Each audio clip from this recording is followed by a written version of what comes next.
If you pushed me for my favourite rugby players and my favourite position to watch players performing on a rugby pitch, it would be the blindside flanker, because they are usually the defensive totem for a team. They're the guy that leads the physical charge, and I absolutely love the brutality of rugby union. I've played quite a lot of my time with a number 6 on my back. I know for most of the world, number 6 is blindside flanker. In South Africa, it's number 7. In France and Argentina, it's a little bit more complicated. Sometimes it's a left and a right thing. But I think France, it's more a 7, where is the blindside flanker. But in any case, these are guys that defensive monsters, but you have to be so much more than that in 2025 playing rugby. You have to be really, really good as an edge forward, running, rampaging in wide channels, offloading, line out option as well. So these are some serious athletes, and it's very, very competitive. As I count down the top 10 players position by position in the world, and I do this periodically to kind of keep track on the rising stars and the falling stars in our sport and celebrating the very, very best. Last time, the blindside flank position looked like this.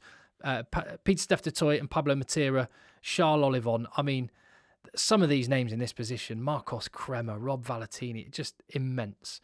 Now, there are some players who have changed position. Wallace Satiti has been used pretty much as a number 8 by New Zealand in 2025 so far.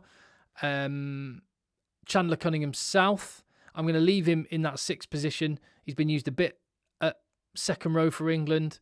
It'll be interesting to see if he's more of a number 8. Elric Lowe's hardly played. Tom Curry comes back into contention on this list because he's been used almost exclusively by England in the number 6 jersey. And there are newcomers on the list. There's a few changes, but some familiar names as well, starting with number 10. And Chandler Cunningham South is hanging on. He is 22, and I mean, an absolute unit. Huge man. He was on the bench for the entire Six Nations. He looked really good in Argentina, playing there for England. A beast off the bench. Will he get more of a starting spot for England? We'll wait and see. He could be that guy that fills the Tom Willis-shaped void, so I might be moving him across to the number 8 list before long. But Chandler Cunningham South hanging in there at number 10. With Matt Fagerson also dropping back. I felt so sorry for Matt Fagerson. I thought, go through my videos, 2023, 2024, and even early 2025, I was saying this guy should be in the Lions squad. Injuries meant he wasn't able to play as much, and he wasn't able to demonstrate to Andy Farrell that he deserved a spot. And yeah, I thought he was a guy that would have got, if he'd have stayed fit, he would have gone on the British and Irish Lions tour. And yeah, it was a tough one for the Fagerson family overall on that front, wasn't it? But he's been absolutely brilliant for Glasgow Warriors, for Scotland as well. And he might have dropped down, but he's at number 9. Dropping down 6 whole spots is Charles Olivon, who's basically been out injured for the best part of a year. The last game he played for France was against New Zealand. He played a couple of games in the November test last year, and he got man of the match against New Zealand, and he was absolutely immense.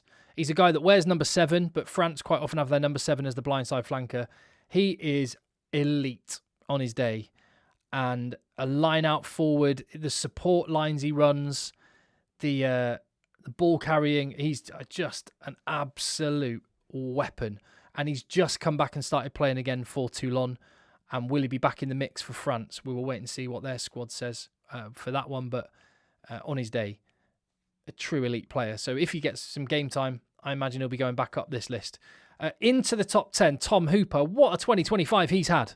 He just went around taking names, and he's only 24 years of age. And I'm so excited that he's just landed in England and he's going to be playing for Exeter Chiefs this season. I cannot wait to watch more of Tom Hooper at close quarters. He played the whole rugby championship with Rob Valentini being injured for a lot. And even when Valentini was back, and through the Lions series as well, how good was he against the British and Irish Lions? What a year he has had so far. And one of the most impactful players, one of the guys whose stock has risen the most in this year. And consequently, he's straight in at number 10 on the list. Someone else who's had a fantastic year. Again, without Charles Olivon, France needed the next cab off the rank to step up, and Paul Boudehont did that. And he's only 25 as well. So you've got some of the guys coming through in this position, and we'll get to the ones at the top of the list. Some of the guys coming through have a really, really good age profile, and Tom Hooper and Paul Boudehont are a couple of those. And for La Rochelle and for France, he's been such a destructive ball carrier, massive defensive unit, all the things you love about a blindside flanker. Paul Buderhotten's done. Rob Valentini stays at number 5 where he was last time. He was involved in 4 out of the 6 rugby championship games. The injuries just maybe stunted his growth and means, I mean, he's Bobby V is in, as Sean Maloney on commentary would call him, Bobby V. He's absolutely brilliant, but he isn't able to overtake Marcos Kremer, who was so good in the rugby championship and maybe the most fearsome defensive rugby player on the planet. I'm trying to work that out because, yeah, purely on defense, Marcos Kremer might be the best in the world. He's amazing. And Argentina have got 2 brilliant blindside flankers, so much so that they play one of them in a 7 shirt and one in the 6 shirt. But really, they both go around doing the same job, just whacking people and carrying hard for days.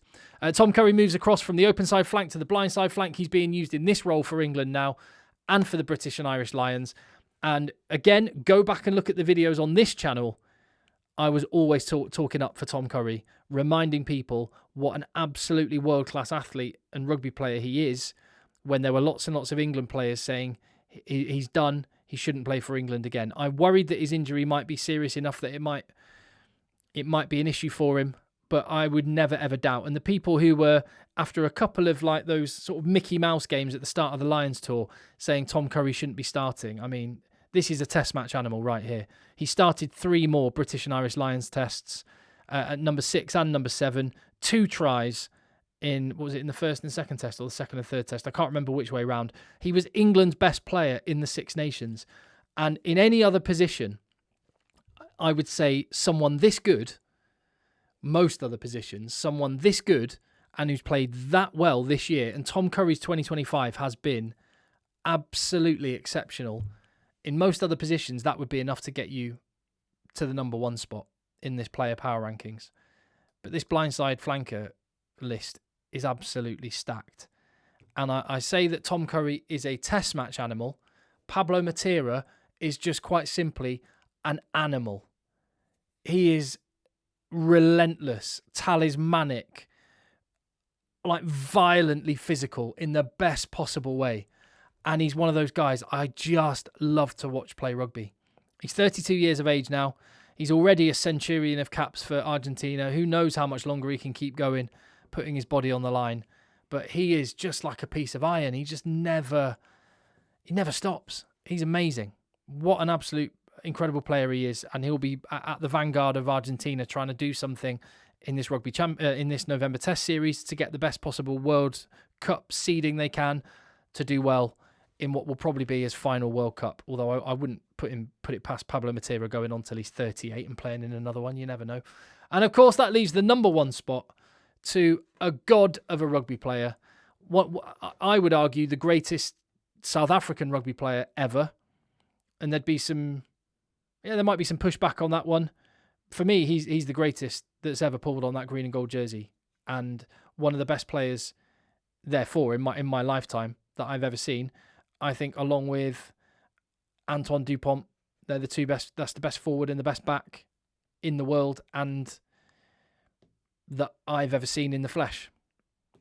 Peter Steph Toy is the best forward that I've ever seen in the flesh, and I've watched him in a World Cup final, World Cup semi-final, and a number of other games besides. And on the biggest of stages, he steps up his performance to the highest of levels, and even though this is an absolutely stacked list, and look at the quality of players on that. And even though it is that good, and Charles Olivon and Rob Valentini and Marcos Kremer and Tom Curry and Pablo Matera and the rest are amazing, there's still a big gap. And then Peter Steph Toy. One of the greatest ever to do it. Simple as that. Number 1 on the list, again.